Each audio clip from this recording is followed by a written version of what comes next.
तो Deadpool and Wolverine movie release हो चुकी है और ये मूवी एज एक्सपेक्टेड काफ़ी सारे सरप्राइजेस से भरी पड़ी है।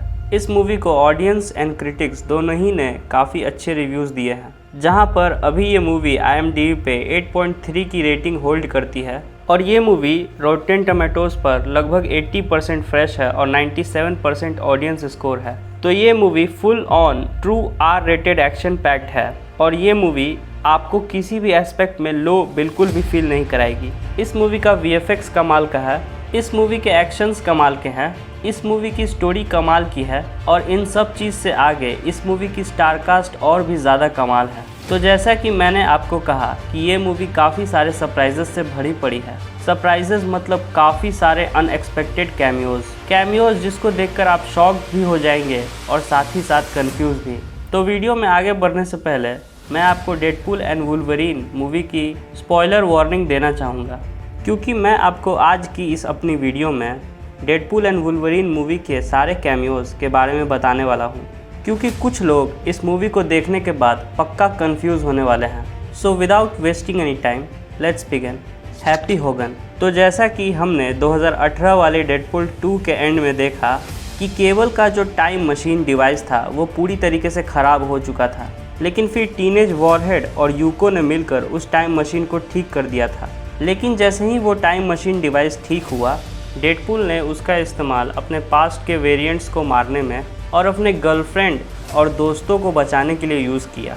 लेकिन बाद में हमें पता चलता है कि डेडपूल के ऐसा करने से टाइम में गड़बड़ी हो गई।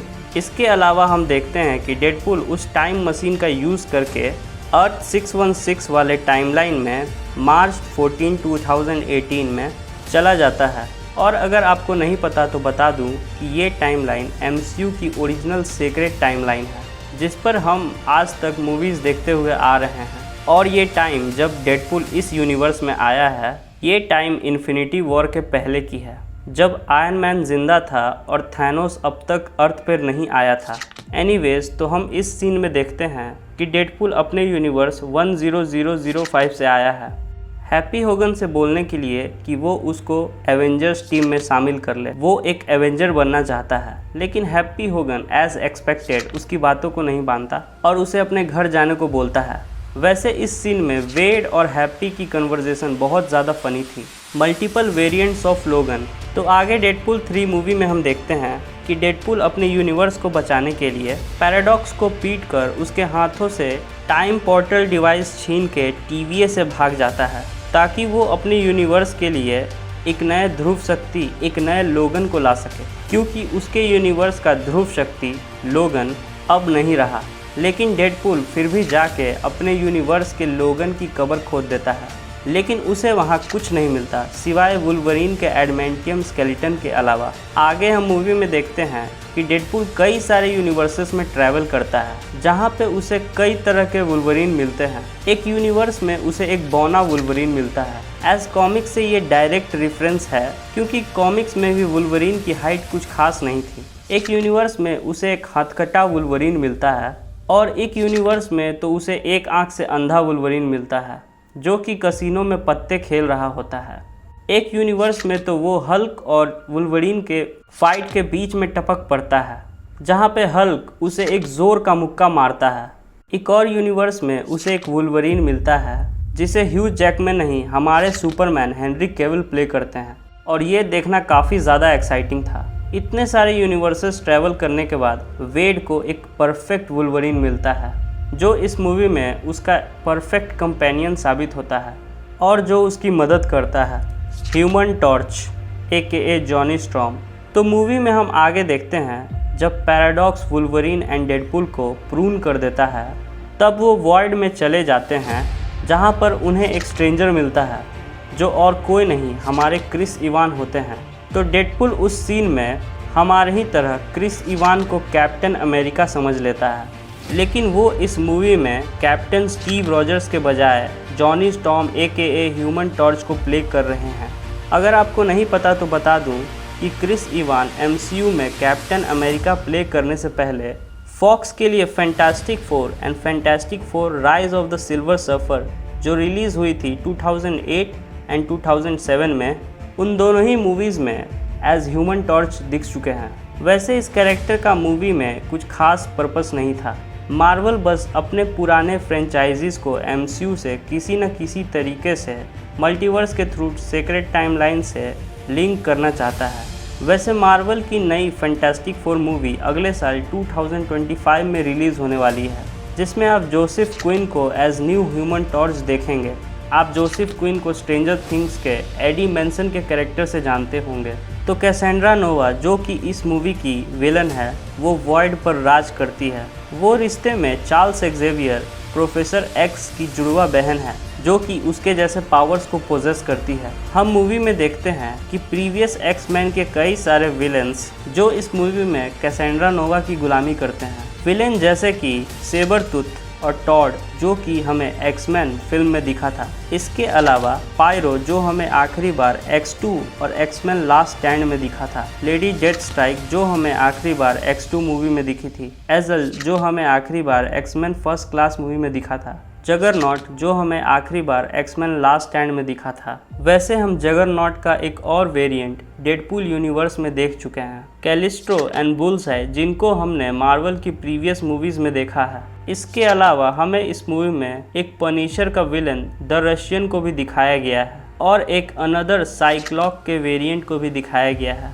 तो स्टोरी में आगे हम देखते हैं कि डेडपूल और वुल्वरीन कैसेंड्रा नोवा को हराने के लिए वॉइड में एक टीम बनाता है, जिस टीम में हम मार्वल के कई सारे आइकॉनिक कैरेक्टर्स को देखते हैं। कैरेक्टर्स जैसे कि इलेक्ट्रा, ब्लेड, गैम्बिट और X-23, जहां पर हमें ये पता चलता है कि असल में ये सारे के सारे कैरेक्टर्स अपने अपने यूनिवर्सेस के अंदर प्रून कर दिए गए थे, वो भी TVA के द्वारा। और सिर्फ ये भी नहीं, जो जॉनी स्टॉर्म था वो भी इन्हीं के टीम का ग्रुप का एक मेंबर था। तो चलिए अब इन कैरेक्टर्स के बारे में डिटेल में बात करते हैं। तो इलेक्ट्रा मार्वल की एक प्रोमिनेंट कैरेक्टर है जो कि अपने शानदार कॉम्बैट स्किल्स, स्पेशली अपने वेपन ट्विंसर्स के लिए जानी जाती है। अगर आपको नहीं पता तो बता दूं कि इस मूवी में फिर से जेनिफर गार्नर एज इलेक्ट्रा को प्ले कर रही हैं, जो पहले 2003 में डेयरडेविल और 2005 में इलेक्ट्रा में एज इलेक्ट्रा प्ले कर चुकी हैं। अब मुझे ये नहीं पता कि ये वही इलेक्ट्रा है या उसकी कोई और ही वेरिएंट है। फिर आते हैं ब्लेड पे।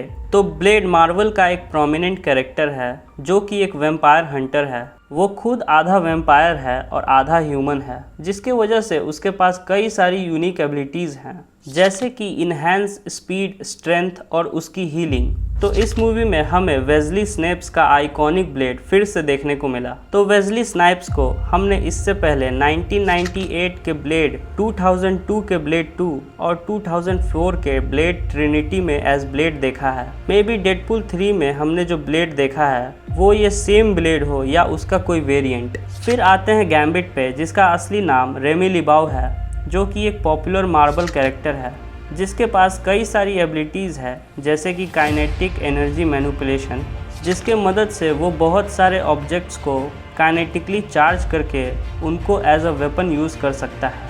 वो प्राइमरली प्लेइंग कार्ड्स का यूज़ करता है किसी पर अटैक करने के लिए। इसके साथ साथ वो एक स्किल्ड थीव भी है और उसके पास इन्हांस फिजिकल स्ट्रेंथ भी है।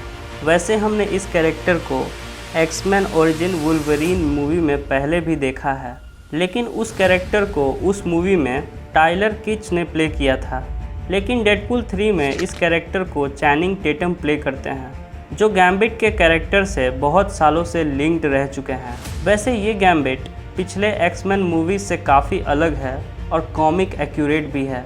X-23, तो इस कैरेक्टर को आप लोग लोगन मूवी से जानते ही होंगे, जहां पर लोगन उस मूवी में X-23 की जान बचाते बचाते मारा जाता है। तो हाँ, ये वही कैरेक्टर है। पता नहीं ये वर्ल्ड में कैसे आ गई।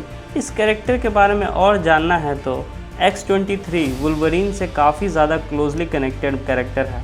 वो लोगन को एज अ फादर फिगर मानती है। X-23 एक क्लोन है जो वुल्वरीन के DNA से वेपन एक्स प्रोग्राम के वक्त बनाई गई थी। इसके पास भी वुल्वरीन के तरह काफ़ी सारी सिमिलर एबिलिटीज़ हैं, जैसे कि regenerative healing factor, enhance strength, stamina and agility. उसके साथ ही साथ उसके दोनों हाथों और पैरों में एडमेंटियम क्लॉज है। इसके साथ साथ वो हैंड टू हैंड कॉम्बैट में भी काफ़ी ज़्यादा माहिर है। तो ये थे वो सारे कैमियोज जो हमें डेडपूल एंड वुल्वरीन मूवी में देखने को मिले। वैसे ये मूवी और भी ज़्यादा comic book references and Easter egg से भरी पड़ी है। मैं इस बारे में फ्यूचर में एक और वीडियो लाऊंगा, लेकिन आज के लिए इतना ही। सो अगर आपको मेरी ये वीडियो अच्छी लगी तो मेरे इस वीडियो को लाइक करें, मेरे चैनल को सब्सक्राइब करें और अपने दोस्तों के साथ ज़रूर शेयर करें। Until then, keep watching Movies Freak.